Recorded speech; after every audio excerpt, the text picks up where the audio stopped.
कुंडहित प्रखंड के हम एक ऐसे गांव में है जिन गांव को अगर मूर्तियों का गांव बोला जाए तो ये कम नहीं होगा, क्योंकि इस गांव में चलिए आपको दिखाते हैं। और चलिए आज एक ऐसे शख्सियत से आपका बात भी कराते हैं कि जिनके ही चिंतन से ये इस गांव में ये मूर्तियां बनी हैं। तो चलिए सीधे आप जुड़ते हैं उनसे। नमस्कार, आप देख रहे थे इंटरव्यू सुखेन मंडल के साथ। जी हाँ, हम बात कर रहे हैं जामताड़ा जिला अंतर्गत कुंडहित प्रखंड के भेलुआ गांव की और इस गांव के बीचों बीच बने इन खूबसूरत मूर्तियों की। और हाँ, हमारे साथ जुड़े हुए हैं इन मूर्तियों को बनवाने में और इस गांव को सजाने में अहम योगदान निभाने वाले गांव के ही सेवानिवृत्त शिक्षक माननीय अनंतलाल मंडल जी। चलिए सीधे उनसे ही जुड़ते हैं और आगे की बातचीत करते हैं। नमस्कार सर। नमस्कार। इस गांव का सेवानिवृत्त शिक्षक हूं। मेरा नाम अनंतलाल मंडल है। हम लोग बहुत पहले से इस गांव को एकत्रित करने के लिए बहुत प्रयास किए हैं। अभी इस गांव एकदम पूरा 110 घर हम लोग हैं और सब मिल करके हम लोग इस गांव को जितना हो सके मैंने विकास की ओर ले जा रहे हैं।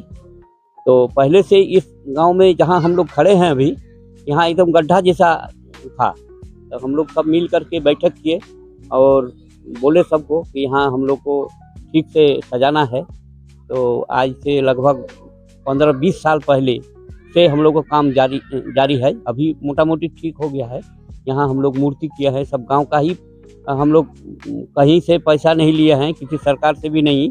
हम लोग गांव में चंदा इकट्ठा करते हैं और उसी से हम लोग मूर्ति बनाए हैं। अभी पूरा एक तो बजरंगबली मंदिर भी बनाए हैं। तो वैसे हम लोग ठीक है, ये हो रहा है गांव अभी ठीक। पूरा कुंडहित प्रखंड में हम देखे कि ऐसा मूर्ति किसी भी गांव में नहीं है। नहीं। मतलब आपको कैसे विचार आया सर कि ये मूर्ति ही बनाना है? नहीं, हम लोग ऐसे ये हुआ कि जगह को हम लोग सब गांव में देखे तो ऐसा जगह हमको जहाँ तक उम्मीद है अगल बगल कहीं नहीं है। तो हम लोग उसी से प्रेरित होकर के मैंने हम लोग सोचे कि नहीं एक तो अच्छा ये बनाएंगे। तो ऐसे तो ठीक है बनाए हैं। देखने में से बहुत दूर का आदमी आता है गाना वाना सुनने के लिए। भागवत हम लोग कराते हैं। उसके बाद यात्रा होता है लक्ष्मी पूजा में, तो दूर दूर से आदमी आता है। तो सब सब प्रशंसा करता है कि नहीं आप लोग गांव में अच्छा, बहुत अच्छा बना है। इसी से हम लोग ही किए हैं। इसके बाद भी हम लोग गांव के चौराहे पर नेताजी सुभाष का भी मूर्ति स्थापन किए हैं।